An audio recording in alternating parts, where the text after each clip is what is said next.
नमस्कार, स्वागत है आपका फिर से गोल गुरु एकेडमी पर। और अपन पढ़ रहे थे लैब असिस्टेंट एग्जाम के लिए ज्योग्राफी सब्जेक्ट। तो आज अपन एक नया अध्याय शुरू करते हैं इसी सिलेबस से रिलेटेड, जिसका नाम है महासागरीय अधः स्थल के उच्चावच जो है रिलीफ ऑन ओशन फ्लोर। जो है महासागर के जो अधः स्थल है, नीचे का जो स्थल है, उसमें किस प्रकार की स्थलाकृतियां पाई जाती है, उसी के बारे में हम अध्ययन करेंगे इस अध्याय में।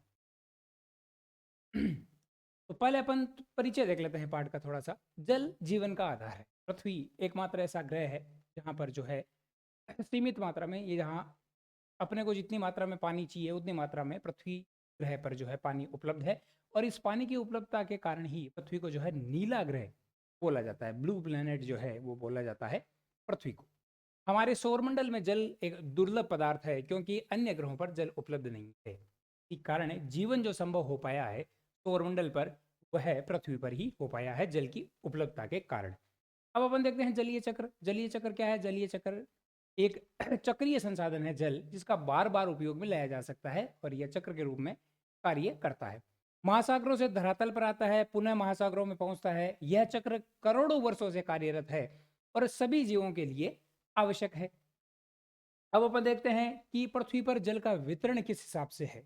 इस वितरण को देखें तो सर्वाधिक जल जो पाया जाता है लगभग कितने प्रतिशत, लगभग 97.25% भाग में महासागरों में जल पाया जाता है। दूसरा अपन देखें तो जल जल पाया जाता है हिमानियों और हिमटोपियों में, बर्फ के रूप में यहाँ जल पाया जाता है। लगभग 2% के आसपास यह जल पाया जाता है। उसके बाद देखें तो उसके बाद नंबर आता है भूमिगत जल का, फिर झीलें, मृदा में नमी, वायुमंडल, नदी नाले, जैवमंडल, इन सब में जल की मात्रा पाई जाती है। तो सर्वाधिक पाई जाती है किसमें? महासागरों में। और उसके बाद में हिमानियों और हिमटोपियों में भी जल पाया जाता है। अब अपन देखते हैं कि जल चक्र के घटक व प्रक्रियाएं कौन कौन से घटक हैं। तो पहला घटक अपन देखते हैं कि महासागरों में संग्रहित जल। महासागरीय जो महासागरों में संग्रहित जल है, वहां कौन कौन सी क्रियाएं होती है? वहां पहली क्रिया होती है वाष्पीकरण, वाष्पोत्सर्जन और ऊर्ध्वपातन। इन सभी क्रियाओं के द्वारा जलीय चक्र महासागरों में चलता रहता है। वायुमंडल में अगर अपन जल देखें तो वायुमंडल में जल जो है उस जल का संघनन होता है और वर्षण होता है। और हिम और बर्फ में अगर देखें तो बर्फ के पिघलने से जल धाराओं के रूप में जल बहता है। धरातलीय जल बहाव देखें तो जल धारा के रूप में ताजा जल संग्रहण व जल रिसाव होता रहता है। और भूम जल पृथ्वी की सतह के नीचे रिसके जल जो है निरंतर भूमि में जमा होता रहता है। आगे अपन देखते हैं कि जल के वितरण का प्रभाव। तो यदि अपन देखें तो पृथ्वी के 71% भाग पर जो है, लगभग 71% भाग पर क्या है? जल है। और इसी 71% को अगर अपन दोनों गोलार्धों में देखें तो उत्तरी गोलार्ध में जो जल की मात्रा है वह है लगभग 61% भाग। उत्तरी गोलार्ध में 61% भाग पर जो है वह जल है। और दक्षिणी गोलार्ध की बात करें तो दक्षिणी गोलार्ध में जो जलीय भाग है उसका क्षेत्रफल जो है वो अधिक है, लगभग 81% क्षेत्रफल पर जल है। तो उत्तरी गोलार्ध में 61% भाग पर जल है तथा दक्षिणी गोलार्ध में 81% भाग पर जल है। और संपूर्ण पृथ्वी पर अगर अपन देखें तो संपूर्ण पृथ्वी में 71% भाग पर जल पाया जाता है महासागरों के रूप में। अब अपन देखते हैं कि धरातल पर गिरने वाला जल 3 रूपों में प्रवाहित होता है। पहला है वाष्पीकरण। महासागरों और अन्य जल निकायों से जल वायुमंडल में जाता है। धरातलीय प्रवाह होता है, जो कुछ जल नदी नालों से बहकर महासागरों में मिलता है। और भूमिगत जल भूमि से रिस के नीचे जमा होता जाता है। भूमिगत जल जल स्रोतों का भराव करता है। अब जो अपना मेन टॉपिक है वो यहाँ से शुरू होता है, रिलीफ ऑन ओशियन फ्लोर, महासागरीय अधः स्थल के उच्चावच। महासागर पृथ्वी की बाह्य परत में स्थित गहरे गर्तों में, बेसिन्स में पाए जाते हैं। जो बड़े बड़े बेसिन्स बने हुए हैं उनमें पानी इकट्ठा होकर महासागरों का निर्माण हुआ है। महासागरीय अधः स्थल में विभिन्न भू आकृतियां पाई जाती है, जो महाद्वीपीय भू आकृतियों से भिन्न होती है। और महासागर के अधः स्थल में जो आकृतियां पाई जा रही है, रिलीफ जो पाई जा रहे हैं, उन्हीं का अध्ययन अपन इस अध्याय में करेंगे। पृथ्वी के महासागरीय भाग को 5 प्रमुख महासागरों में विभाजित किया जाता है। तो 5 प्रमुख महासागर कौन कौन से हैं? पिछली कक्षाओं में, छोटी कक्षाओं में अपन देख चुके हैं कि पृथ्वी पर जो है 5 महासागर है, जिसमें पहला आता है अपना प्रशांत महासागर, फिर अटलांटिक महासागर, फिर हिंद महासागर, उसके बाद में दक्षिणी महासागर और अंत में आता है अपना आर्कटिक महासागर। इसके अलावा समुद्र, खाड़ियों, गल्फ और अन्य निवेशिकाओं इन्हीं महासागरों का जो है यह हिस्सा है। तो इनके बारे में अपन आगे पढ़ते हैं। ये अपने देखा, ये जो भाग है एस के रूप में, ये पूरा जो भाग है ये है अपना अटलांटिक महासागर। इधर हो गया अपने पैसिफिक ओशियन या प्रशांत महासागर। ऊपर जो है वह है आर्कटिक ओशियन। भारत के नीचे हो गया पूरा हिंद महासागर, और नीचे जो है वो हो गया दक्षिणी महासागर। इस प्रकार कुल 5 जो है महासागर। अब देखते हैं कि महासागर के जो अधय स्थल है उस पर कौन कौन सी स्थलाकृतियां अपन देखेंगे। इसमें पहले अपन शुरू करते हैं महाद्वीपीय सेल्फ, कॉन्टिनेंटल सेल्फ, इसे हिंदी में महाद्वीपीय मग्न तट भी कहा जाता है। क्या कहा जाता है? महाद्वीपीय मग्न तट इसे बोला जा सकता है, या इसे कॉन्टिनेंटल सेल्फ, महाद्वीपीय सेल्फ बोला जाता है। यह प्रत्येक महाद्वीप का विस्तृत सीमांत भाग होता है, जहां महाद्वीप का अंत हो और महासागर आना शुरू हो जाए। ये भाग तो महाद्वीप का ही है, लेकिन जो सीमा का जो क्षेत्र है, अंत जो होता है महाद्वीप का, वह क्षेत्र जो है वह कहलाता है अपने महाद्वीपीय सेल्फ या महाद्वीपीय मग्न तट। यह अपेक्षाकृत उथला होता है। इसकी प्रवणता अगर अपन देखें तो 1 डिग्री से कम होती है। धीरे धीरे इसका झुकाव होता जाता है जैसे जैसे अपन महासागरों की ओर बढ़ते हैं। तो जो महाद्वीपीय मग्न तट है उसका झुकाव कितना होगा? उसका झुकाव, उसकी प्रवणता जो होगी वह 1 डिग्री से कम होती है। यह तीव्र ढाल पर समाप्त होता है, और जैसे ही तीव्र ढाल आना शुरू होगी अपना महाद्वीपीय मग्न तट जो है वह समाप्त हो जाएगा। और जहां यह तीव्र ढाल आना शुरू होती है उसे बोला जाता है सेल्फ अवकाश, सेल्फ ब्रेक या सेल्फ अवकाश। तो जैसे ही सेल्फ अवकाश शुरू होगा अपना जो महाद्वीपीय सेल्फ है, महाद्वीपीय मग्न तट जो है वह समाप्त हो जाएगा। तो क्या पढ़ा अपन ने? यह प्रत्येक महाद्वीप का विस्तृत सीमांत भाग है। इसका मतलब महाद्वीपीय शेल्फ जो है यह महासागर का भाग नहीं है, यह महाद्वीप का ही भाग है और सीमा का भाग है। दूसरा, अपेक्षाकृत उथला होता है। तीसरा, इसकी प्रवणता जो होती है वह 1 डिग्री से कम होती है। चौथा देखा कि तीव्र ढाल पर समाप्त होता है। जैसे ही तीव्र ढाल शुरू होगी अपना महाद्वीपीय मग्न तट समाप्त हो जाएगा, और यह तीव्र ढाल जिस पर यह समाप्त हो रहा है उसे अपन क्या बोलते हैं? उसे सेल्फ ब्रेक या सेल्फ अवकाश बोला जाता है। अब महाद्वीपीय मग्न तटों की अगर अपन बात करें चौड़ाई की, तो इनकी चौड़ाई लगभग 80 किलोमीटर होती है। पर प्रत्येक महासागर में जो है यह चौड़ाई 80 किलोमीटर नहीं होगी, अलग अलग महासागरों में इसकी चौड़ाई अलग अलग होती है। अगर अपन बात करें पेरू के तट की, ठीक है, तो पेरू के तट पर जो है इनकी चौड़ाई अत्यंत कम होती है।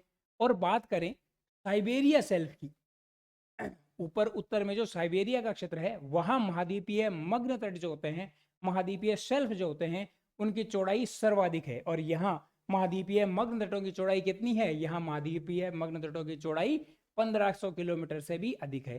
तो औसत चौड़ाई कितनी होती है? औसत चौड़ाई 1800 होती है। औसत चौड़ाई कितनी होती है? औसत चौड़ाई अपन ने की 80 किलोमीटर होती है। औसत चौड़ाई 80 किलोमीटर है। लेकिन साइबेरिया के आसपास जो है यह सबसे चौड़े महाद्वीपीय मग्न तट पाए जाते हैं, और जिसे बोला जाता है साइबेरियाई सेल्फ, साइबेरिया के निकट पाया जाता है, इसीलिए इसे का नाम साइबेरिया सेल्फ दे दिया। और यहाँ महाद्वीपीय मग्न तटों की चौड़ाई जो है वह 1500 किलोमीटर से भी अधिक हो जाती है। यदि चिली और सुमात्रा के पश्चिमी तटों की बात करें तो चिली और सुमात्रा के पश्चिमी तटों में क्या है? पहाड़ी है, पर्वत ज्यादा है। और इस जहां जहां पर्वत ज्यादा होते हैं वहां महाद्वीपीय मग्न तट की चौड़ाई कम हो जाती है, और चिली और सुमात्रा के आसपास जो है उनकी चौड़ाई, महाद्वीपीय मग्न तटों की चौड़ाई बहुत ही कम है। महाद्वीपीय शेल्फों पर अब अगर देखें तो क्या करती है कि नदियां, हिमनद, हवा और तरंगे जो है अपने साथ अवसाद लाती है, और इन अवसादों का जमाव जो है वह महाद्वीपीय मग्न तट पर कर देती है। धीरे धीरे अवसादों के जमाव के कारण जो भी पेट्रोल, प्राकृतिक गैस मिलती है वह हमें महाद्वीपीय मग्न तटों पर ही मिलती है। प्राकृतिक गैस का लगभग 20% भाग जो है, 20% हिस्सा जो है उनका वह महाद्वीपीय मग्न तट पर ही पाए जाते हैं। यहाँ जीवाश्म ईंधनों, नेचुरल गैस के प्रमुख स्रोत पाए जाते हैं। तो जीवाश्म ईंधन और नेचुरल गैस मेनली कहाँ पाई जाती है? यह महाद्वीपीय मग्न तट में पाई जाती है। अगला देखते हैं, पहला भाग अपने समाप्त हुआ, और इस पहले भाग का अपन ने नाम दिया महाद्वीपीय सेल्फ, ठीक है, जिसे महाद्वीपीय मग्न तट भी बोला जाता है। ये जो एरिया है यह हो गया महाद्वीपीय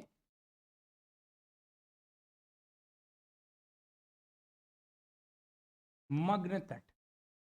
ये महाद्वीपीय मग्न तट था। यहाँ अपने को साफ साफ दिख रहा है कि ये थोड़ा सा उथला भाग है। की चौड़ाई जो है लगभग 80 किलोमीटर होती है, लेकिन साइबेरिया के क्षेत्र में इसकी चौड़ाई 1500 किलोमीटर तक हो जाती है। अब आगे दूसरा जो भाग है वो अपन देखेंगे कॉन्टिनेंटल स्लोप। पहले अपन ने देखा कि महाद्वीपीय मग्न तट, जिसे कॉन्टिनेंटल क्या बोला, सेल्फ बोला। अब अपन देखते हैं कॉन्टिनेंटल स्लोप, या कॉन्टिनेंटल स्लोप को ही बोला जाता है महाद्वीपीय ढाल। तो यह क्षेत्र महासागरीय बेसिनों और महाद्वीपीय सेल्फ को जोड़ता है। देखते हैं कैसे जोड़ता है। ये हो गया अपने महाद्वीपीय मग्न तट या महाद्वीपीय सेल्फ, और ये हो गया अपना जो मैदानी भाग होता है समुद्र का, वह आ गया। इन दोनों को जोड़ने का जो कार्य कर रहा है, इन दोनों को जोड़ने का कार्य कौन कर रहा है? इन दोनों को जोड़ने का कार्य कर रहा है कॉन्टिनेंटल स्लोप, या जिसे कहा जाता है महाद्वीपीय ढाल। यह तीव्र ढाल वाला भाग होता है। महाद्वीपीय मग्न तट में देखा कि जो ढाल होती है, प्रवणता जो होती है, वह 1 डिग्री से कम होती है। और जब अपन ढाल की, महाद्वीपीय ढाल की बात करेंगे, मग्न तट की 1 डिग्री से कम, और ढाल की जो है वह प्रवणता हो जाती है 2 डिग्री से 5 डिग्री तक। तो यहाँ ढाल बढ़ती जाती है। इसकी गहराई अगर अपन देखें तो इसकी गहराई 200 मीटर से 3000 मीटर तक हो सकती है। महाद्वीपीय मग्न तटों की जो गहराई होती है वो लगभग होती है 100 फैदम। 100 फैदम का अर्थ हो गया अपने लगभग 200 मीटर। 100 फैदम का अर्थ होता है 200 मीटर। तो महाद्वीपीय मग्न तट की गहराई 200 मीटर होती है, और महाद्वीपीय ढाल जो है इनकी गहराई होती है लगभग 200 मीटर से लेकर 3000 मीटर तक। अब जितने भी जो है गहरी खाइयां जो पाई जाती है, समुद्री गर्त जो पाए जाते हैं, सबमरीन कैनियंस जो पाए जाते हैं, वो कौन से इलाके में पाए जाते हैं? वह महाद्वीपीय ढाल वाले इलाके में ही पाए जाते हैं। तो पेट्रोल की अपन ने बात करी, तो पेट्रोल और प्राकृतिक गैस जो है वो मेनली महाद्वीपीय मग्न तट में पाए जाते हैं, और जो खाइयां पाई जाती है गहरी, समुद्री गर्त जो पाए जाते हैं, वह महाद्वीपीय ढाल वाले क्षेत्र में पाए जाते हैं। तो ये हो गया आपने कॉन्टिनेंटल सेल्फ, जिसे महाद्वीपीय मग्न तट बोला। अगला भाग जो होता है वह आता है अपने महाद्वीपीय ढाल। तो ये हो गई अपनी महाद्वीपीय ढाल वाला क्षेत्र।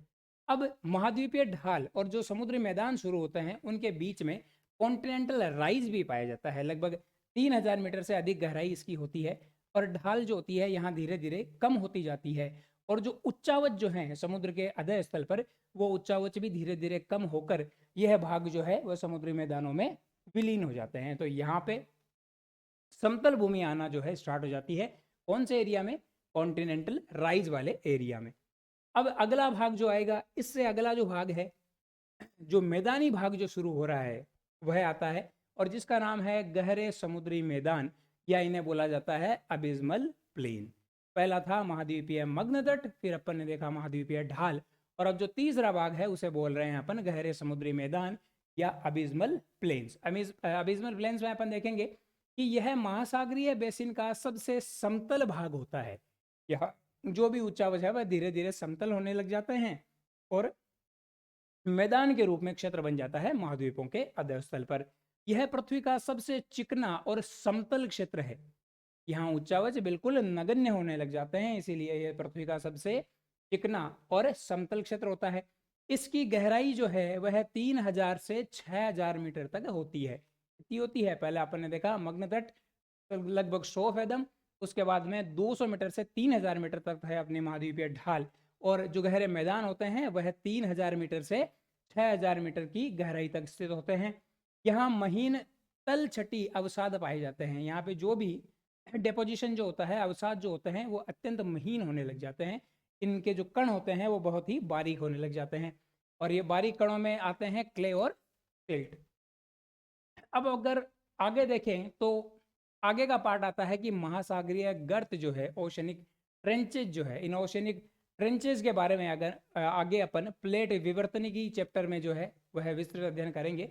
यहाँ इनको थोड़ा सा देख लेते हैं कि महासागरीय जो गर्त जो है वह कहाँ पाए जाते हैं, तो उनकी विशेषताएं क्या है। महासागरों के सबसे गहरे भाग जो होते हैं वह होते हैं महासागरीय गर्त। जो मैदानी भाग है वह लगभग 3000 से 6000 मीटर तक गहरे होते हैं, और जो महासागरीय गर्त जो हैं वह सबसे गहरे गहरे क्षेत्र होते हैं महासागरों में। इनका निर्माण प्लेट विवर्तनी के कारण होता है। आगे अपन देखेंगे कि किस प्रकार महासागरों में जो है गर्त का निर्माण होता है, किस प्रकार की प्लेटों के मिलने से गर्त का निर्माण होता है। तो इनका निर्माण होगा प्लेट विवर्तन की घटना से। यह संकीर्ण व खड़े ढाल वाले होते हैं, गर्त है तो संकीर्ण व खड़ी ढाल वाले ही होंगे। यह अधिकतर महाद्वीपीय ढाल के आधार पर द्वीपीय चाप के पास पाए जाते हैं। तो यह कहाँ पाए जाएंगे? महाद्वीपीय ढाल, कॉन्टिनेंटल स्लोप, या कोई भी द्वीप होंगे, द्वीपीय चाप होंगे, उनके आसपास ही क्या पाए जाते हैं? महासागरीय गर्त पाए जाते हैं। यह सक्रिय ज्वालामुखीय क्षेत्रों और भूकंप संभावित क्षेत्रों से जुड़े रहते हैं। अब कुछ अपन गर्त की बात करते हैं। तो सबसे जो गहरा गर्त है, 1884 में एक अभियान किया गया जिसका नाम था चैलेंजर अभियान। और उस अभियान के दौरान जो है लगभग 56 गर्तों की खोज हुई। और उन 56 गर्तों में ही मेन जो गर्त है उनके बारे में अपन पढ़ते हैं। तो सबसे गहरा गर्त जो है महासागर में, विश्व का जो है सबसे गहरा गर्त जो है, जिसकी गहराई कितनी है? जिसकी गहराई है लगभग 10,994 मीटर। तो 10,994 मीटर गहरा, लगभग 11,000 मीटर गहरा गर्त जो है वो है अपना मेरियाना ट्रेंच या मेरियाना गर्त। और यह गर्त कौन से महासागर में है? तो ये जो है अपने किसमें है? यह प्रशांत महासागर में जो है यह गर्त है। प्रशांत या पैसिफिक जो महासागर है, उस महासागर में गर्त है कौन सा? Mariana trench. टोंगा गर्त की बात करें तो प्रशांत महासागर के ही मध्य में, प्रशांत महासागर के ही मध्य में कौन सा गर्त है? टोंगा गर्त भी प्रशांत महासागर में स्थित है। हो सकता है ये सवाल पूछा जाए कि टोंगा गर्त जो है कौन से महासागर में स्थित है, तो इसका आंसर होगा प्रशांत महासागर। अब प्यूटोर रिको गर्त जो है, प्यूटोर रिको ट्रेंच जो है, यह अपने है अटलांटिक महासागर में। यह गर्त कहाँ पाया जाता है? यह गर्त पाया जाता है अटलांटिक महासागर में जो है, अटलांटिक ओशियन में जो है पाया जाता है अपने प्यूटोर रिको गर्त। इसके अलावा भी बहुत सारे गर्त हैं, लेकिन जो भी प्रमुख गर्त है उनका अध्ययन अपन ने यहाँ कर लिया है। अब देखते हैं आगे महासागरीय अध्यय स्थल की अन्य भूआकृतियां। तो कुछ भूआकृतियां अपन देख चुके हैं, जिसमें अपन ने महाद्वीपीय मग्न तट देखा, महाद्वीपीय ढाल देखी, जो मैदान बनते हैं, एबिसमल प्लेन बनते हैं, उनके बारे में देखा, और महासागरीय गर्तों के बारे में अपन ने चर्चा की। अब इनके अलावा कौन कौन सी आकृतियां जो होती है उनके बारे में चर्चा करते हैं। पहला देखते हैं अपन मध्य महासागरीय कटक या मिड ओशनिक रिज। तो मध्य महासागरीय कटक क्या है, इसकी चर्चा भी अपन प्लेट विवर्तनिकी सिद्धांत में अपन करेंगे। जब दो प्लेटें जो है वो एक दूसरे से दूर जाएगी तब मध्य महासागरीय कटक का निर्माण होगा, उस अध्याय में अपन देखेंगे। यह महासागरों के बीच स्थित एक पर्वतीय श्रृंखला होती है, महासागर के मध्य में स्थित होती है मध्य महासागरीय कटक। और जो मध्य महासागरीय कटक है उनकी कुल लंबाई जो है वह लगभग है 75,000 किलोमीटर। महासागरीय मध्य महासागरीय कटकों की कुल लंबाई जो है वो कितनी है? वह है 75,000 किलोमीटर। यह प्लेट विवर्तनिकी प्लेटों के जो डाइवर्जेंट प्लेट होती है, डाइवर्जेंट प्लेट का अर्थ है एक प्लेट की गति जो है और दूसरे प्लेट की गति जो है वह जब विपरीत दिशा में होती है तब मध्य महासागरीय कटक का निर्माण होता है, और इन्हें इसे ही बोला जाता है डाइवर्जेंट प्लेट। यह पृथ्वी की सबसे लंबी पर्वत श्रृंखला है। पूरे अगर अपन देखेंगे तो पूरे अटलांटिक महासागर में मध्य महासागरीय कटक पाई जाती है। इसका शिखर जलमग्न हो सकता है और समुद्र सतह से ऊपर भी उठ सकता है। तो मध्य महासागरीय जो कटक है वह कहीं कहीं जल के अंदर, महासागर के अंदर स्थित है, और कहीं कहीं पर यह महासागरीय भाग से ऊपर उठ चुकी है, और जिस पर जो है द्वीप पाए जाते हैं। अजोर्स द्वीप इसका उदाहरण है। मध्य महासागरीय कटक में जो भाग है समुद्र तल से ऊपर आ गया वह द्वीप के रूप में बन गया, और उस द्वीप का ही एक उदाहरण है अजोर्स द्वीप जो है वह। अब कौन कौन से कटक है अपने? तो अपने एक कटक है मध्य अटलांटिक कटक, मिड अटलांटिक रिज, जो अटलांटिक महासागर है उसमें पाई जाती है मध्य अटलांटिक कटक। और जो प्रशांत महासागर में पाई जाती है ईस्ट पैसिफिक राइज, जो भी एक मध्य महासागरीय कटक है। तो ये अपना हो गया अटलांटिक महासागर। और अटलांटिक महासागर में अगर आप देखोगे तो बीच में ये जो आकृति है, बीच में ये जो आकृति है, ये समुद्र के अंदर एक पर्वत श्रृंखला है जिसे ही बोला जाता है मिड ओशियनिक रिज। यहाँ जो प्लेटें हैं डाइवर्जेंट प्लेटें हैं, प्लेटें एक दूसरे के विपरीत गति कर रही है, जिससे पृथ्वी के अंदर लावा धीरे धीरे भूमि पे आता है तथा मध्य महासागरीय कटक का निर्माण करता है। और यह अगर आप देखें तो यह रही प्रशांत महासागर की कटक। अब देखते हैं अगर आगे तो कटक के बारे में अपने पढ़ लिया, उसमें दो कटकों के बारे में पढ़ा, एक तो अटलांटिक महासागर में और दूसरी प्रशांत महासागर में। अब देखते हैं समुद्री टीले क्या है, सी माउंट्स क्या है, उनके बारे में पढ़ते हैं। तो समुद्री टीले या समुद्री पहाड़ी की बात करें तो अगर कोई सीधी भाषा में अगर बोले भाई कोई पहाड़ी है और वो समुद्र के अंदर स्थित है, उसका ऊपरी भाग जो है वह समुद्र के अंदर ही है, तो ऐसी स्थलाकृति को समुद्र के अंदर ऐसी स्थलाकृति को समुद्री टीले या सी माउंट्स बोला जाता है। यह ज्वालामुखी गतिविधियों से बनने वाले पहाड़ होते हैं, तो यह पहाड़ है जो ज्वालामुखी गति से बन रहे हैं। दूसरा है कि महासागरीय तल से ऊपर उठते हैं लेकिन सतह तक नहीं पहुंच पाते। महासागरीय तल से तो ऊपर उठ जाते हैं, क्यों, लेकिन जो जल का ऊपरी भाग है उससे यह पार नहीं हो पाते, ऊपरी सतह पर नहीं आ पाते। इनकी ऊंचाई अगर अपन देखें तो 3000 से 4500 मीटर तक हो सकती है। सी माउंट जो होते हैं उनकी ऊंचाई 3000 से 4500 मीटर तक हो सकती है। सी माउंट्स का एक उदाहरण देख लेते हैं। तो सी माउंट्स का एक उदाहरण जो है अपने पास है एम्परर समुद्री टीला। एम्परर समुद्री टीला जो है एक सी माउंट का उदाहरण है। अब अपन देखते हैं कि अगर कोई भी पठार जैसी कोई भी आकृति है समुद्र के नीचे और वह समुद्र में डूबी हुई है, तो उसे अपन बोलेंगे निमग्न द्वीप, ग्योट, समुद्री द्वीप, ग्योट, या इसे बोला टेबल माउंट्स भी इसे बोल सकते हैं, लेकिन जो प्रमुख रूप से इसका नाम दिया जाता है वह ग्योट ही दिया जाता है। यह समुद्री टीले होते हैं जिनके शिखर सपाट होते हैं। ये तो हो गया अपने पास समुद्री टीला।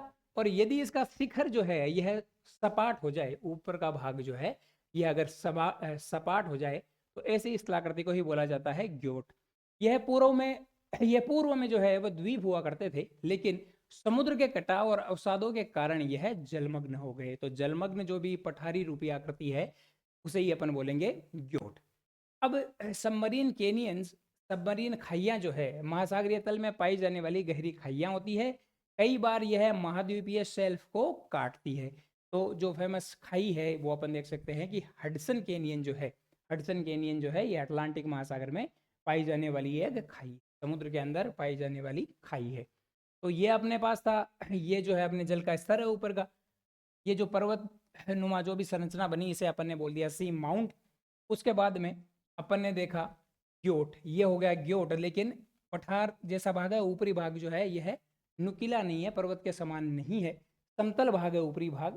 तो पठारी नुमा ये जो आकृति है जो समुद्र के अंदर डूबी हुई है इसे ही बोला जाता है ग्योट। अगला अपन देखते हैं कि महासागरीय अध्यय स्थल से जुड़ी महत्वपूर्ण जानकारी। तो अगर अपन एवरेज बात करें कि महासागरों की औसत गहराई क्या है, तो महासागरों की औसत गहराई जो है वो लगभग है 3800 मीटर। महाद्वीपों की औसत ऊंचाई की बात करें तो महाद्वीपों की औसत ऊंचाई लगभग 840 मीटर होती है, और महासागरों की औसत गहराई जो है वह होती है लगभग 3800 मीटर।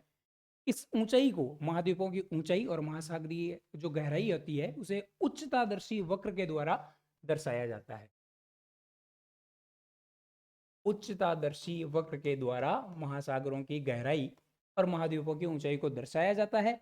उच्चतादर्शी वक्र का ही अन्य नाम है हिप्सोमेट्रिक।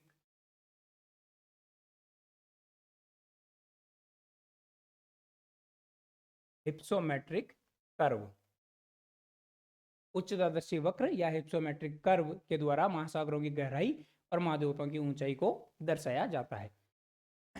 महासागरीय अध्यय स्थल महाद्वीपीय भू आकृतियों की अपेक्षा अधिक जटिल होती है।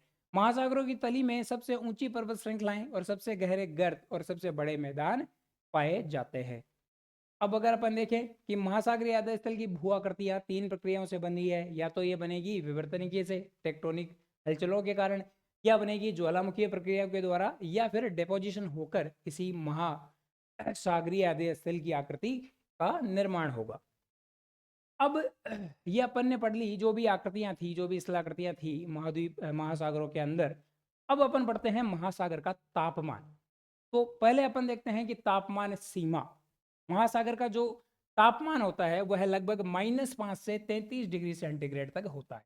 तापांतर जो पाया जाता है महासागरों में वह अत्यंत कम या नगण्य के बराबर होता है। तापांतर, दैनिक तापांतर जो होता है वह लगभग 1 डिग्री सेंटीग्रेड होता है। महासागरों का दैनिक तापांतर लगभग नगण्य सा ही होता है, लगभग 1 डिग्री सेंटीग्रेड होता है। और एवरेज जो है तापमान महासागरों का एवरेज औसत तापमान जो है महासागरों का वह होता है लगभग 27 डिग्री सेंटीग्रेड। तो यह इंपॉर्टेंट पॉइंट है कि महासागरों का मेनली सतह जो है, महासागरीय सतह जो है, उसका औसत तापमान कितना होता है? उसका औसत तापमान लगभग 27 डिग्री सेंटीग्रेड होता है। दैनिक तापमान 1 डिग्री सेंटीग्रेड से भी कम होता है। और जैसे ही अपन विषुवत रेखा से ध्रुवों की ओर बढ़ते हैं, तापमान धीरे धीरे घटता जाता है। कारण वही है कि विषुवत रेखा पर सूर्य की किरणें जो है सीधी पड़ रही है, सोलर रेडिएशन जो है अधिक मात्रा में प्राप्त हो रही है अपने को ध्रुवों की बजाय विषुवत रेखा पर। सामान्यतः तापमान की प्रति अक्षांश जो है 0.5 डिग्री सेंटीग्रेड की दर से घटता है। जैसे जैसे उच्च अक्षांशों पे अपन बढ़ते हैं तो हर एक अक्षांश पर तापमान लगभग 0.5 डिग्री सेंटीग्रेड घट जाता है। अब अगर अपन बात करें वार्षिक तापांतर की, तो उत्तरी गोलार्ध में महासागरीय जल का सबसे अधिक तापमान अगस्त में होता है और सबसे कम तापमान फरवरी में होता है। उत्तरी गोलार्ध में महासागर का तापमान अधिक होगा किस महीने में? अगस्त में। और सबसे कम होगा किस महीने में? फरवरी में। वार्षिक तापांतर 10 डिग्री फ़ारेनहाइट होता है। कितना होता है वार्षिक तापांतर? 10 डिग्री फ़ारेनहाइट। छोटे व स्थल से घिरे सागरों में तापांतर अधिक होता है। तो जो भी ऐसे सागर होंगे जो चारों ओर से स्थलीय भाग से घिरे हैं, उनका तापांतर जो है वह तापांतर भी अधिक होगा। सर्दियों में उनका ताप बहुत कम हो जाएगा और गर्मियों में उनका ताप भी धीरे धीरे स्थलीय भाग होने के कारण चारों ओर बढ़ जाएगा। तो जैसे अगर अपन देखें कि भूमध्य सागर है, भूमध्य सागर के चारों ओर भी क्या है? स्थलीय भाग है, जिससे इसका जो तापांतर होता है वह 20 डिग्री फ़ारेनहाइट तक हो जाता है। बाल्टिक सागर की बात करें तो बाल्टिक सागर का भी तापमान जो अंतर जो है वह 40 डिग्री फ़ारेनहाइट तक हो जाता है।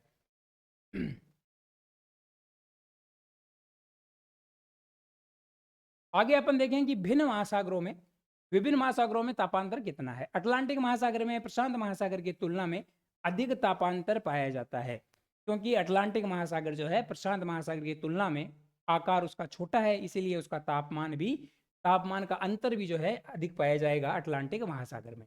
अब अपन आगे देखते हैं, आगे महासागरीय जल का तापमान। महासागरीय जल के तापमान में कि महासागरों में जल का तापमान सौर ऊर्जा के कारण बदलता है। जल स्थल की तुलना में धीरे गर्म धीरे ठंडा होता है, जिससे इसका तापमान वितरण भी भिन्न होता है। यह अपन पहले ही पढ़ चुके हैं। अब देखते हैं कि तापमान वितरण को प्रभावित करने वाले क्या क्या कारक है। पहला कारक हो जाएगा अक्षांश। अपने को पता है कि 0 डिग्री के अक्षांश पर जो है सोलर रेडिएशन, सौर विकिरण अधिक प्राप्त हो रहा है, इसलिए इसके आसपास के क्षेत्र में तापमान भी अधिक होगा। जैसे जैसे अपन ध्रुवों की ओर जाएंगे तापमान घटता जाएगा। दूसरा है स्थल व जल का असमान वितरण। यही कारण है कि जो स्थलीय भाग है वह जल्दी गर्म होगा, जल्दी ठंडा होगा, तो उसका आसपास के क्षेत्र का जो भी समुद्री एरिया होगा, महासागरीय एरिया होगा, वह भी जल्दी थोड़ा सा गर्म जल्दी होगा और जल्दी ठंडा हो जाएगा। सनातन पवने क्या करती है? मेनली महासागर के पश्चिमी भागों में ऊपरी जो गर्म जल होता है उसे हटा देती है, और उस गर्म जल के हटने के कारण नीचे से जो है क्या होता है कि स्थल से महासागरों की ओर चलने वाली पवनें जो है वह जल को हटाकर ठंडे जल को ऊपर ला देती है। ऊपर का जो गर्म जल होती है, जैसे ही पवनें चलेगी तो उस गर्म जल को हटा देगी वहां से, और नीचे जो ठंडा पानी होगा महासागरों में वह ठंडा पानी ऊपर हो जाएगा। तो मेनली अगर जब अपन पढ़ेंगे महासागरीय धाराओं के बारे में, तब अपन देखेंगे कि महाद्वीपों के पश्चिमी भागों में जो है वह ठंडी जल धाराएं पाई जाती है। महासागर से तट की ओर चलने वाली पवनें गर्म जल को किनारे पर जमा कर देती है, जिससे तापमान बढ़ जाता है। महासागरीय धाराएं भी प्रभावित करती है। अगर कोई गर्म महासागरीय धारा है तो वह उस क्षेत्र को गर्म करेगी, और ठंडी महासागरीय धारा उस क्षेत्र को ठंडा कर देगी। उदाहरण के लिए देखते हैं अपन गल्फ स्ट्रीम। तो ये अपनी गल्फ स्ट्रीम है जो एक गर्म जल धारा है, और ये गर्म जल धारा क्या करेगी? ये क्षेत्र को गर्म कर देगी। और ठंडी जल धारा जो है लेब्राडोर की जल धारा, बर्फों के पिघलने से यहाँ से जो जल धारा आएगी उसे लेब्राडोर की जल धारा कहते हैं। और यह क्योंकि बर्फ के पिघलने से इसका निर्माण हुआ है, इसलिए इसका तापमान भी बहुत कम होता है, और ये जिस क्षेत्र से गुजरेगी वहाँ के तापमान को भी कम कर देगी। अगला जो है इनक्लोज्ड सीज जो है, परिवेष्टित समुद्र जो है, कम अक्षांशों में स्थित बंद समुद्र खुले समुद्रों से अधिक गर्म होते हैं। अक्षांश अगर कम होगा, विषुवत रेखा के आसपास जो भी क्षेत्र होंगे जो चारों ओर से किससे घिरे हुए हैं? चारों ओर से स्थलीय भाग से घिरे हुए हैं, ऐसे समुद्र जो है खुले समुद्र की तुलना में अधिक गर्म होंगे। और अगर उच्च अक्षांशों की बात करें तो उच्च अक्षांशों के ऐसे समुद्र जो चारों ओर से स्थलीय भाग से घिरे हैं, उनका तापमान क्या होगा? उनका तापमान कम हो जाएगा, अधिक ठंडे होते हैं। अब देखते हैं कि महासागरों में तापमान का ऊर्ध्वाधर वितरण। ऊर्ध्वाधर वितरण किस प्रकार होता है महासागरों में? ऊपरी सतह की अपन बात करें तो 100 मीटर तक महासागरों का गहराई के अनुसार तापमान देखेंगे कि जैसे जैसे अपन महासागरों में नीचे की ओर जाते हैं तो तापमान किस हिसाब से परिवर्तित होता है, यही तापमान का ऊर्ध्वाधर वितरण होता है महासागरों में। तो ऊपरी सतह से 500 मीटर तक जो है तापमान जो है लगभग 20 से 25 डिग्री सेंटीग्रेड तक रहता है। ऊपरी सतह पर कितना रहता है? ऊपरी सतह से 500 मीटर तक तापमान लगभग 20 से 25 डिग्री सेंटीग्रेड बना रहता है। उष्णकटिबंध में पूरे वर्ष, लेकिन मध्य अक्षांशों में केवल गर्मियों में यह स्थिति पाई जाती है। अब जैसे ही अपन 500 मीटर की गहराई से नीचे जाएंगे, 500 मीटर से 1000 मीटर की गहराई पर, तो तापमान में तेजी से परिवर्तन होता है, तापमान तेजी से घटने लगता है। 500 मीटर तक तो क्या है, 500 मीटर तक तो तापमान लगभग 20 से 25 डिग्री तक बना रहता है। 500 मीटर से जैसे ही अपन गहराई में जाएंगे 1000 मीटर तक, तो तापमान अचानक से गिरने लगेगा, और यह जो लाइन होगी उसे ही अपन बोलते हैं थर्मोक्लाइन लेयर। यही थर्मोक्लाइन लेयर होती है 500 मीटर से 1000 मीटर के बीच में। कुछ किताबों में आपको यह 200 मीटर से 1000 मीटर भी लिखी हुई मिलेगी, लेकिन अपनी किताब में यह दी हुई है कि 500 मीटर से 1000 मीटर की जो लेयर है उसमें तापमान जो है सडनली गिरने लगता है, अचानक से तापमान कम होने लगता है। इसे थर्मोक्लाइन लेयर या ताप प्रवणता परत बोला जाता है। यह सतह और गहरे समुद्र के बीच में संक्रमण क्षेत्र होता है। तो ये अपन देखते हैं 500 मीटर तक जो तापमान है वह 20 से 25 सेंटीग्रेड के आसपास तक बना रह रहा है। जैसे ही अपन इस 1000 मीटर से नीचे जाते हैं, 500 मीटर से नीचे जाते हैं, तो अपन देख रहे हैं कि तापमान धीरे धीरे कम हो रहा है, और उसके बाद में अचानक से तापमान जो है वह कम हो जाता है। तो 500 से 1000 मीटर के बीच में ये जो लेयर है अपनी, 500 से 1000 मीटर के बीच में ये जो लेयर है उसे ही अपन बोलते हैं थर्मोक्लाइन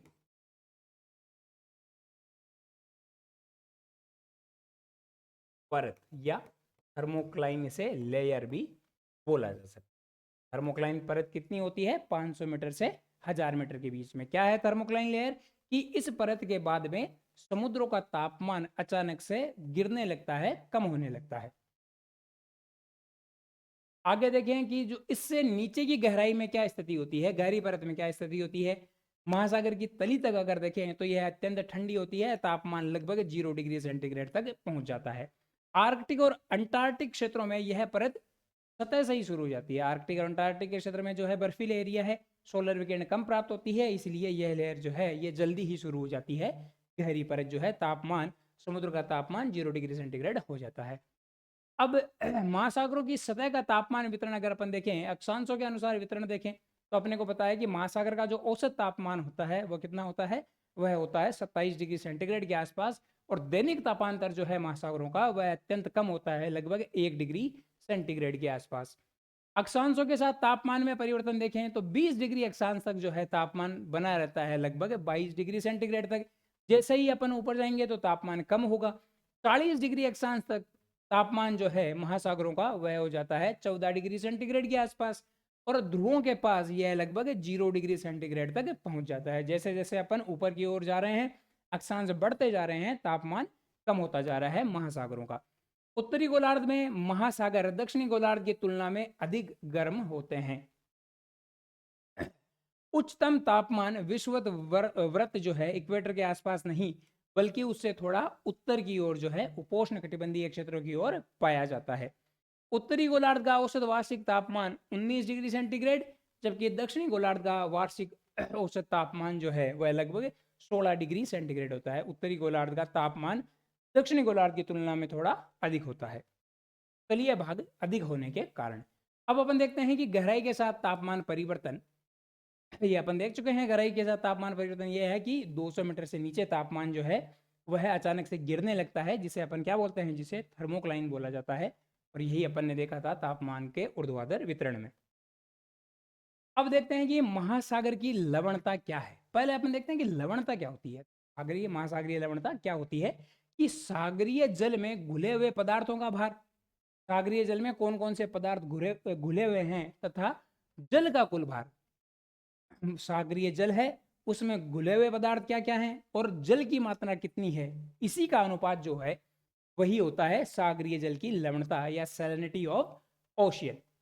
तो इसे किस में मापते हैं, इसे अपन मापेंगे प्रति हजार ग्राम प्रति हजार ग्राम में। इसका क्या अर्थ हुआ, इसका अर्थ ये हुआ कि हर 1000 ग्राम में जो है लवण की मात्रा कितनी है, हर 1000 ग्राम में लवण की मात्रा जो होगी उसी से अपन लवणता को, महासागरीय लवणता को दर्शाएंगे। यदि अगर 1000 ग्राम में अगर अपन माने कि 35 ग्राम जो है लवण घुला हुआ है, तो उसकी लवणता है वह कितनी होगी, वह होगी 35 प्रति 1000 होगी। अब अपन देखते हैं कि महासागरीय जो जल है उसमें कौन कौन से लवण हैं। तो जब चैलेंजर अभियान 1884 में किया जा रहा था तो लगभग 47 लवणों की 47 जो है लवणों की खोज की गई थी। उसमें जो प्रमुख लवण है जो महासागरीय जल में पाए जाते हैं उनके बारे में अपन यहाँ चर्चा करते हैं। देखेंगे यह जो सारणी है, प्रयास करें कि आप इसको इसी क्रम में याद रखें। सबसे अधिक जो है वह क्लोरीन है, उसके बाद में सोडियम है, उसके बाद में सल्फेट है, फिर मैग्नीशियम लवण, फिर कैल्शियम लवण, पोटेशियम, बाइकार्बोनेट, ब्रोमीन, बोरेट और स्ट्रॉन्जियम। तो यह सभी लवण जो है इनकी मात्रा धीरे धीरे कम होते हुए ये सारणी बनाई गई है। प्रयास करें कि इसको आप इसी क्रम में याद रखें। साथ ही यह भी याद रखें कि कौन कौन से लवण जो है वह महासागरीय जल में पाए जा रहे हैं। तो क्लोरीन की मात्रा याद रख लें कि क्लोरीन की मात्रा है ये लगभग 19% पाई जाती है। तो चलिए इसको याद रखने के लिए अपन एक ट्रिक बनाते हैं और उसकी सहायता से महासागर में जो भी लवण पाए जा रहे हैं उनको अपन याद रख सकें, ताकि बार बार अपने को दिक्कत नहीं हो इसको याद रखने की। इसी क्रम में याद रखना बहुत ही आवश्यक है इसको। तो इसके लिए ट्रिक बनाएंगे कि क्लास सोशल साइंस में, यहाँ सो का अर्थ है सोशल, क्लास सोशल साइंस में कैलेंडर पकड़कर बबलू बोला स्टॉप। क्लास सोशल साइंस में कैलेंडर पकड़कर बबलू बोला स्टॉप। तो क्लास क्लास से अपन लेंगे क्लोरीन। तो पहला लवण अपना कौन सा हो गया, लगभग 19% जो पाया जाता है वह हो गया क्लोरीन, क्लास से क्लोरीन। पर क्लास सोशल साइंस, तो इस सो से अपन लेंगे सोडियम और इस साइंस से अपन बना लेंगे सल्फेट। तो पहला क्लास सोशल साइंस पहला हो गया क्लोरीन, सो से बना लिया सोडियम और साइंस से बना लिया सल्फेट। फिर में से अपन बना लेंगे मैग्नीशियम। तो 4 लवण देख लिए। पहला लवण कौन सा था, क्लास, क्लास से अपन ने लिया क्लोरीन, फिर सोशल से अपन ने लिया सोडियम, साइंस से अपन ने क्या लिया, साइंस से अपन ने लिया सल्फेट, फिर में से अपन ने लिया मैग्नीशियम। फिर आता है कैलेंडर पकड़कर, तो कैलेंडर से अपन बना लेंगे कैल्शियम और पकड़कर से बना लेंगे पोटेशियम। कैलेंडर से कैल्शियम हो गया और पकड़कर से अपन ने बना लिया पोटेशियम।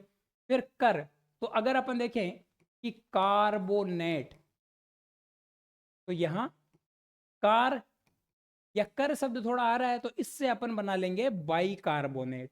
ये थोड़ा सा अलग शब्द है पर इसको इस हिसाब से याद रखने का प्रयास करें कि कार से अपन बना लेंगे बाइकार्बोनेट लवण। उसके बाद में बबलू, तो बबलू बना लेगा अपने ब्रोमीन, बबलू से हो जाएगा ब्रोमीन। फिर बोला, तो बोला से बना लेंगे अपन बोरेट, बबलू से बना ब्रोमीन और बोला से बना बोरेट। और लास्ट में स्टॉप, स्टॉप से अपन बना लेंगे स्ट्रोंटियम। तो यह सभी लवण जो है क्रम वाइज अपने को याद हो जाएंगे। इस ट्रिक को आप 2-4 बार पढ़ेंगे तो ये आपको याद हो जाएगी। और लंबे समय तक अगर आपको इनका क्रम याद रखना है तो इसी प्रकार आपको, अगर आप खुद से भी कोई ट्रिक बना सकते हैं तो वो बनाएं। और अगर आपको ये ट्रिक अच्छी लगी तो इसकी मदद से भी आप इन लवणों का क्रम याद रख सकते हैं। यहाँ क्लोरीन का थोड़ा सा याद रख लेना कि इसकी प्रतिशत मात्रा जो है वह लगभग 19% होती है। अब देखते हैं लवणता के प्रभाव। तो लवणता के प्रभाव यह है कि जो जमने का बिंदु जो है, फ्रीजिंग पॉइंट जो है वह अधिक हो जाता है। अधिक लवणता के कारण जल जो है वह देरी से जमता है, क्योंकि लवण बर्फ बनने की प्रक्रिया को धीमा कर देता है। तो उसकी जमने की जो पॉइंट होगा वह भी अधिक हो जाएगा तथा उसका बॉइलिंग पॉइंट जो है जल का वह भी अधिक हो जाता है लवणता के कारण। अगर लवणता अधिक है तो वह महासागरीय जल अधिक देरी से जमेगा। उसको जमने के लिए टेम्परेचर का गिरना, अधिक ज़्यादा गिरना आवश्यक होगा और उसका जो बॉइलिंग पॉइंट जो है, उबलने का बिंदु है, वह भी अधिक हो जाएगा, वह अधिक ताप पर उबलेगा। अब देखते हैं कि महासागरीय लवणता को प्रभावित करने वाले क्या-क्या कारक हैं। पहले है वाष्पीकरण और वर्षा। वाष्पीकरण अगर अधिक होगा तो लवणता बढ़ जाएगी। कि जल जो है, जल का जो भी भाग होगा, वह वाष्पीकरण की क्रिया से वायुमंडल में चल जाएगा और नीचे जो है लवणता की मात्रा अधिक हो जाएगी। और अगर वर्षा अधिक हो रही है तो शुद्ध पानी जो है वह मिल जाएगा महासागरीय जल में, और उसके कारण क्या होगा, उसके कारण लवणता जो है उसकी मात्रा, उसकी प्रतिशत मात्रा कम हो जाएगी।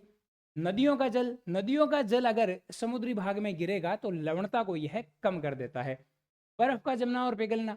बर्फ अगर जम रही है तो लवणता जो है वह अधिक हो जाएगी, और अगर बर्फ पिघल रही है, वह पानी वापस समुद्र में मिलेगा तो लवणता पुनः कम हो जाएगी। लवणता की प्रतिशत मात्रा जो है वह कम हो जाएगी। पवन व हवा। तो पवन व हवा क्या करती है? पवन जल को एक स्थान से दूसरे स्थान तक ले जाती है। तो अगर वह खारे जल को एक स्थान से दूसरे स्थान तक ले जा रही है तो जिस स्थान पे वह उस जल को ले जाएगी तो उसकी लवणता बढ़ जाएगी, और इसके विपरीत ही अगर वह मीठे जल को एक स्थान से दूसरे स्थान पर ले जा रही है जहां लवणता की मात्रा कम है, उस जल को एक स्थान से दूसरे स्थान पर ले जाएगी तो उस क्षेत्र की लवणता कम हो जाएगी। महासागरीय धाराएं भी इस प्रकार लवणता को प्रभावित करती है। और तापमान व घनत्व अपन ने देखा था कि लवणता को किस प्रकार प्रभावित करता है, तापमान के कारण ही वाष्पीकरण की क्रिया होगी। अब अपन देखते हैं कि विश्व के कुछ उच्चतम लवणता वाले क्षेत्र। उच्चतम लवणता वाले क्षेत्रों में अपन देखेंगे सबसे अधिक लवणता पाई जाती है टर्की की वोन झील। टर्की की वोन झील जो है उसकी लवणता कितनी होती है कि हर 1000 ग्राम में 330 ग्राम जो है लवण पाए जाते हैं। कहाँ पे? टर्की की वोन झील। टर्की देश है, उसकी झील है जिसका नाम है वोन झील। उसकी लवणता विश्व में सर्वाधिक है। उसके बाद में अपन देखते हैं मृत सागर। मृत सागर की लवणता जो है वह लगभग कितनी होती है? 238 के आसपास होती है प्रति हजार, यानी कि हर 1000 ग्राम अगर अपन 1000 ग्राम मृत सागर से पानी लेंगे तो उसमें 238 ग्राम जो है अपने को लवणता मिलेगी। ये मृत सागर जो है यह जॉर्डन देश में, जॉर्डन में है मृत सागर। उसके बाद में अपन देखते हैं डेड सी अमृत सागर। उसके बाद में अपन देखते हैं कि great salt lake. Great salt lake जो है ये यूएसए में है। इसकी अगर अपन लवणता देखें तो ये कितनी है? यह लगभग 220 प्रति हजार ग्राम है। लवणता का क्षैतिज वितरण अपन देखते हैं, अक्षांशों के अनुसार वितरण अपन देखते हैं। इस अब लवणता का प्रशांत महासागर की अगर लवणता की बात करें तो प्रशांत महासागर की लवणता 33 से 37% के आसपास होती है, प्रति हजार ग्राम के आसपास होती है। तो प्रशांत की कितनी है? प्रशांत महासागर की है 33 से 37। उत्तरी गोलार्ध में आर्कटिक जल के कारण 31% तक घट जाती है, और उत्तरी गोलार्ध में जैसे जैसे अपन आगे बढ़ते हैं तो आर्कटिक जल के कारण लवणता घट जाती है, बर्फ के कारण लवणता जो है वह घट जाएगी। अटलांटिक महासागर की अगर बात करें तो अटलांटिक महासागर की लवणता कितनी है? यह लगभग 36% तक होती है। 20 से 30 डिग्री अक्षांशों में उच्चतम लवणता पाई जाती है अटलांटिक महासागर में। उत्तरी अटलांटिक प्रवाह के कारण उत्तरी सागर में अधिक लवणता पाई जाती है, और बाल्टिक सागर में कम लवणता, क्योंकि इसमें नदियों से ताजा पानी आता है। बाल्टिक सागर की अगर अपन बात करें तो यह रहा बाल्टिक सागर। स्वीडन, फिनलैंड, एस्टोनिया, लातविया, इन सब के मध्य में जो सागर है वह है बाल्टिक सागर। तो इन देशों से, इन स्थलीय क्षेत्रों से नदियां आकर बाल्टिक सागर में गिरेगी, और नदियों का पानी जैसे ही सागर में गिरता है तो लवणता कम हो जाती है।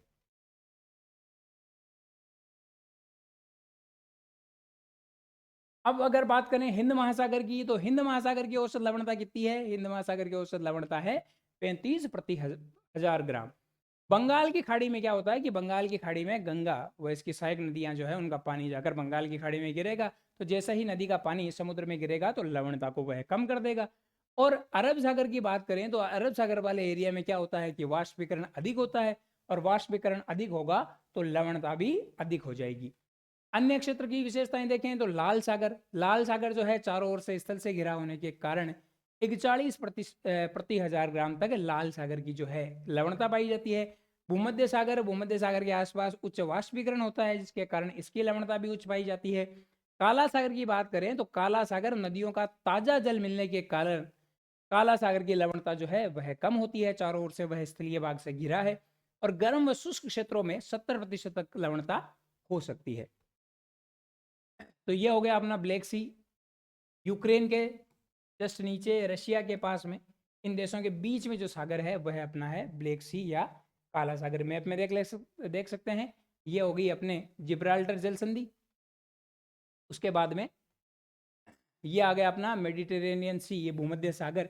और भूमध्य सागर से इधर पर भारत की ओर अगर अपन चलते हैं तो आता है रेड सी। ये वाला जो एरिया है, ये वाला एरिया जो होगा वह होगा लाल सागर का। यह लाल सागर, यह भूमध्य सागर, तथा इस ओर आ जाएगा अपना ब्लैक सी, यूक्रेन के आसपास।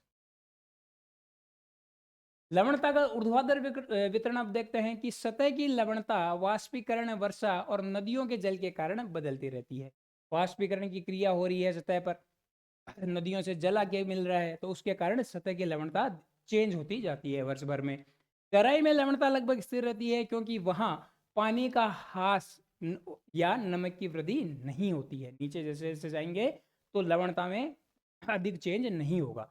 कम लवणता वाला जल उच्च लवणता वाले जल के ऊपर स्थित होता है। कम लवणता वाला जल उच्च लवणता वाले जल से ऊपर आ जाएगा। गहराई के साथ लवणता हेलोक्लाइन नामक क्षेत्र में तेजी से बढ़ती है। तो थर्मोक्लाइन में क्या हो रहा था कि थर्मोक्लाइन में तापमान तेजी से कम हो रहा था, और लवणता जो है तेजी से बढ़ेगी। कहाँ बढ़ेगी? हेलोक्लाइन वाले क्षेत्र में लवणता जो है वह तेजी से बढ़ जाती है। तो थर्मोक्लाइन और हेलोक्लाइन दोनों शब्द याद रखने हैं और उनका अर्थ याद रखना है। लवणता समुद्री जल के घनत्व और स्तरीकरण को भी प्रभावित करती है। अधिक लवणता होने पर जल का घनत्व बढ़ जाता है, जिससे वह भारी होकर नीचे बैठ जाती है, और जिसका लवणता कम होगी वह जल ऊपर आ जाएगा। इसी के साथ ये एक और अध्याय आपका यहाँ समाप्त होता है। उम्मीद है कि आपको यह समझ आया होगा। हमारा प्रयास किया जा रहा है कि ऐप पर हर एक चैप्टर के टेस्ट जो है वो डाल दिए जाए। पीडीएफ आपको ग्रुप में जो है उपलब्ध करवा दी जाती है। उसका अध्ययन करने के बाद में कुछ ही दिनों बाद में टेस्ट वहाँ डाल दिए जाएंगे। तो एक बार पढ़ने के बाद में टेस्ट देने का प्रयास जरूर करें। जितने अधिक आप टेस्ट देंगे, आप हमारा यह प्रयास रहेगा कि जो भी टेस्ट आपको मिल रहे हैं वो फ्री में मिले, आपको चार्ज नहीं किया जाए। अगर आपको चार्ज किया भी जाएगा तो बहुत ही कम रेट्स में जो है आपको टेस्ट मिल जाएंगे। उन टेस्ट को आप जरूर दें। अधिक से अधिक टेस्ट देंगे तभी आप जो है सफल हो पाएंगे अपने एग्जाम में। बहुत बहुत धन्यवाद ये क्लास देखने के लिए। पढ़ते रहें।